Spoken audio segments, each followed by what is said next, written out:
La société civile camerounaise prépare un rapport alternatif à celui soumis par l'État au Comité des droits de l'homme des Nations Unies.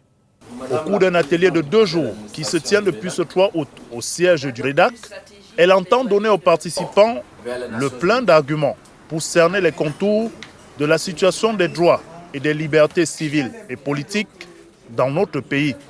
Vous savez que de 2013 à 2017 aujourd'hui, pas mal de choses sur la liberté d'association, d'expression, l'arrestation arbitraire, la lutte contre le terrorisme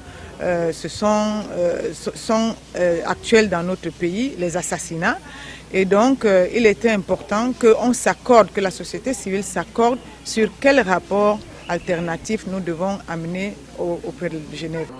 Pour le Bureau Afrique du Centre pour les droits civils et politiques, qui apporte son expertise pendant cet atelier, au-delà de la mise en application visée du pacte international relatif à ces droits, l'élaboration de ce rapport alternatif doit déboucher entre autres sur une stratégie de plaidoyer en faveur des recommandations issues de ce rapport. Au-delà donc du caractère obligatoire de l'ensemble des recommandations sur la base du pacte, c'est l'aspect recommandation prioritaire qui nous paraît intéressant. Et c'est d'ailleurs en cela que nous souhaitons que la société civile camerounaise puisse nous aider, nous en tant que centre, à mettre le doigt sur les problèmes pertinents, les défis les plus importants qui se posent au Cameroun. Signataire depuis 1984 du pacte international relatif aux droits civils et politiques,